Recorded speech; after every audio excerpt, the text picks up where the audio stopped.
민수기 15장 22절에서 41절까지의 말씀입니다. 함께 읽도록 하겠습니다. 너희가 그릇 범죄하여 여호와가 모세에게 말씀하신 이 모든 명령을 지키지 못하되 곧 여호와께서 모세를 통하여 너희에게 명령한 모든 것을 여호와께서 명령한 날 이후부터 너희 대대에 지키지 못하여 회중이 부지중에 범죄하였거든 온 회중은 수송아지 한 마리를 여호와께 향기로운 화제로 드리고 규례대로 소제와 전제를 드리고 수렴소 한 마리를 속죄제로 드릴 것이라. 제사장이 이스라엘 자손의 온 회중을 위하여 속죄하면 그들이 사함을 받으리니 이는 그가 부지중에 범죄함이며 또 부지중에 범죄함으로 말미암아 헌물 곧 화제와 속죄제를 여호와께 드렸음이라. 이스라엘 자손의 온 회중과 그들 중에 거류하는 타국인도 사함을 받을 것은 온 백성이 부지중에 범죄하였음이라. 만일 한 사람이 부지중에 범죄하면 1년 된 암염소로 속죄제를 드릴 것이요 제사장은 그 부지중에 범죄한 사람이 부지중에 여호와 앞에 범한 죄를 위하여 속죄하여 그 죄를 속할지니 그리하면 사함을 얻으리라. 이스라엘 자손 중 본토 소생이든지 그들 중에 거류하는 타국인이든지 누구든지 부지중에 범죄한 자에 대한 법의 동일하거니와 본토인이든지 타국인이든지 고의로 무엇을 범하면 누구나 여호와를 비방하는 자니 그의 백성 중에 끊어질 것이라. 그런 사람은 여호와의 말씀을 멸시하고 그의 명령을 파괴하였은즉 그의 제약이 자기에게로 돌아가서 온전히 끊어지리라. 이스라엘 자손이 광야에 거류할 때에 안식일에 어떤 사람이 나무하는 것을 발견한지라.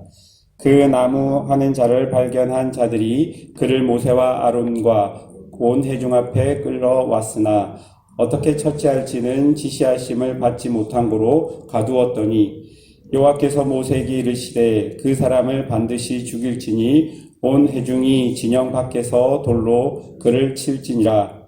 온 회중이 곧 그를 진영 밖으로 끌어내고 돌로 그를 쳐 죽여서 여호와께서 모세에게 명령한 대로 하니라. 여호와께서 모세에게 말씀하여 이르시되 이스라엘 자손에게 명령하여 대대로 그들의 옷단 기에 술을 만들고 청색끈으로 그 기의 술에 더하라. 이 술은 너희가 보고 여호와의 모든 계명을 기억하여 준행하고 너희를 방종하게 하는 자신의 마음과 눈의 욕심을 따라 음행하지 않게 하기 위함이라. 그리하여 너희가 내 모든 계명을 기억하고 행하면 너희의 하나님 앞에 거룩하리라. 나는 여호와 너희 하나님이라. 나는 너희의 하나님이 되려고 너희를 애굽 땅에서 인도하여 내었느니라. 나는 여호와 너희 하나님이니라. 아멘.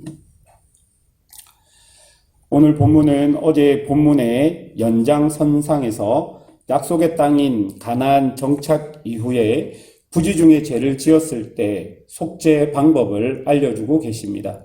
24절을 보시면 회중이 부지중에 범죄하였거든 이라고 기록되었고 27절에도 보시면 만일 한 사람이 부지중에 범죄하면 이라고 나와 있습니다. 그리고 거기에 맞는 적합한 예물을 드리고 제사장의 속죄 선언으로 제사함을 얻을 수 있다라고 말하고 있는 것이죠. 사람은 누구나 죄의 권세 아래에 있습니다. 죄를 안 짓고 살 수 있는 사람은 아무도 없을 것입니다. 우리가 잘 알다시피 죄의 삭은 사망입니다. 사실 실수로 죄를 지었든 고의로 죄를 지었던 죄는 생명이신 하나님과 우리의 관계를 끊어 놓는 것이기에 우리에게 죽음밖에 답이 없습니다. 그런데 하나님께서는 은혜로 죽었던 우리를 살리신 것입니다.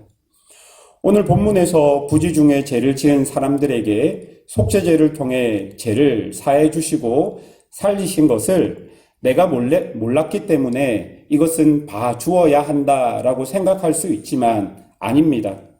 이렇게 죄를 사해 주시는 것은 오로지 하나님의 크신 은혜라고 말할 수밖에 없는 것이죠. 내가 몰랐다고 실수로 죄를 지었다고 해서 죄가 아니거나 내 죄가 없어지거나 사해지는 것은 절대로 아닙니다. 죄는 죄인 것입니다. 그런데 하나님께서는 당신의 언약을 통해 당신의 백성들에게 한이 없는 은혜를 베푸셔서 그 죄를 사해 주신 것입니다. 그러나 사람들 중에 그 은혜를 망각하고 악한 길로 가는 사람들도 분명히 있을 것입니다. 30절을 보십시오. 본통인이든지 타국인이든지 고의로 무엇을 범하면 누구나 여호와를 비방하는 자니 그의 백성 중에서 끊어질 것이라. 여러분, 여기서 고의라는 이 단어는 높아지다라는 의미가 있는 단어입니다. 그러니까 누구든지 스스로 높아져서 혹은 스스로 높아지기 위해서 그런 높아지기 위함을 통해서 하나님의 법을 알고도 어기는 것을 이 고의라는 단어로 표현하고 있습니다. 즉, 하나님과 같이 되려는 것, 하나님처럼 높아지려는 것, 결국 자신이 하나님의 자리에 오르는 것을 이 고의라는 단어가 포함하고 있는 것입니다. 그런 사람들은 여호와를 비방하는 자라고 말하는데요. 여기서 비방이라는 단어는 신성모독을 의미하고 또한 31절에서 여호와의 말씀을 멸시하고 라는 의미는 완료 동사로 사용해서 하나님의 말씀을 멸시하기로 이미 결정을 내린 것을 의미합니다. 그러니까 어떤 사람이 돈과 권력 등과 같이 자기가 스스로 높아질 수 있는 것들을 힘입어서 하나님처럼 높아져서 이제 더 이상 하나님의 말씀을 지키지 않고 자신의 말을 하나님 말씀처럼 여겨서 자신보다 힘이 없거나 약한 사람들에게 하나님 말씀과 같이 자기의 힘과 능력을 과시하려는 것을 이야기하는 것이죠.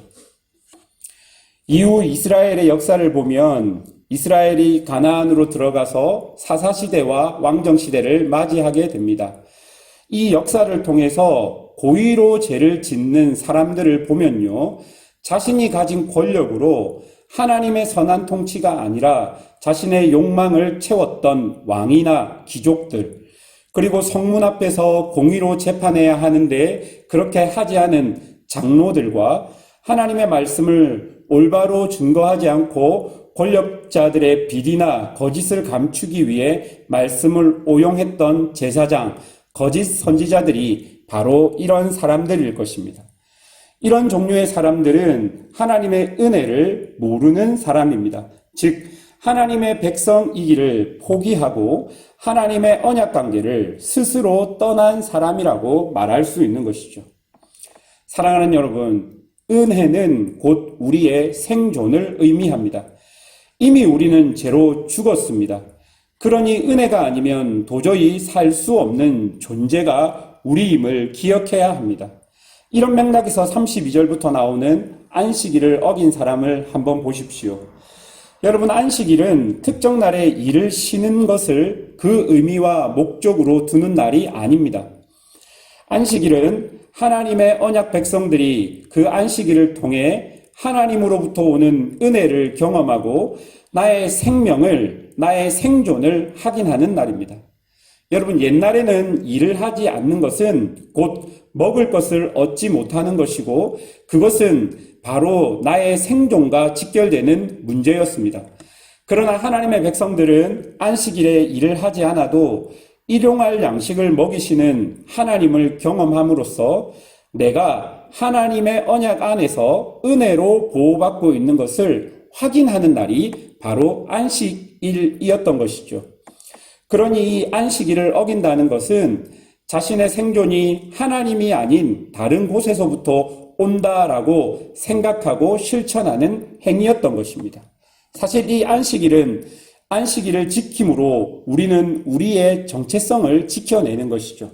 그래서 안식일의 문제는 단순히 나를 지키는 문제가 아니라 우리의 정체성을 지키는 것임을 우리가 기억해야 할 것입니다.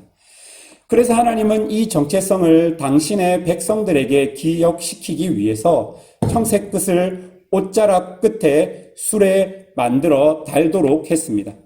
39절과 40절을 보십시오.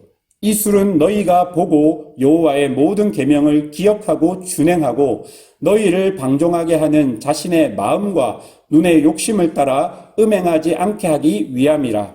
그리하여 너희가 내 모든 계명을 기억하고 행하면 너희의 하나님 앞에 거룩하리라. 하나님께서는 이스라엘이 어디에 있든지 하나님 앞에서 살기를 원하셨습니다. 광야와 같이 어렵고 힘든 곳이라고 하나님을 더 의지하고 더 정결하게 살고 가나안은 정착하고 부요하고 잉여 재산들이 있어서 더 타락할 수 있는 곳이었지만 하나님은 이스라엘이 광야이든지 가나안이든지 지금 자신이 부요하든지 가난하든지 그것에 상관없이 하나님 앞에 살아가며 현재 자신이 살아가고 있는 이 모든 생명이 하나님께로부터 왔다는 것을 기억하기를 원했던 것입니다. 사랑하는 여러분, 우리 신앙의 제일 중요하고 본질이 되는 것은 하나님이십니다.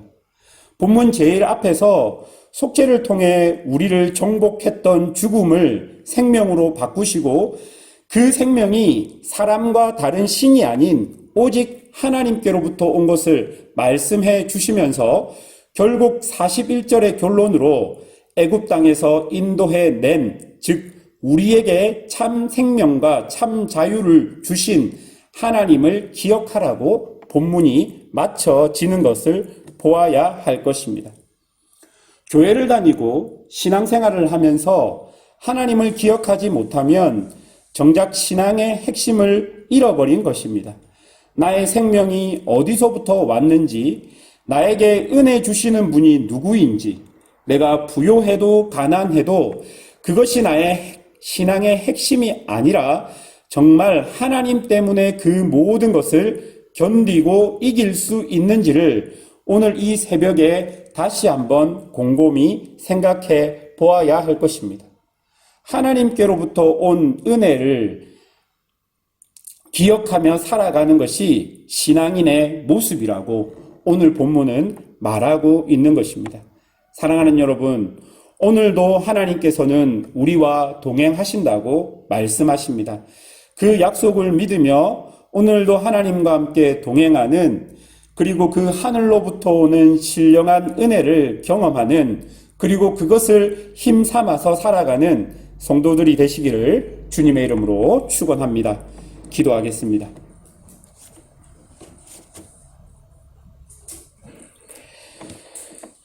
들었던 말씀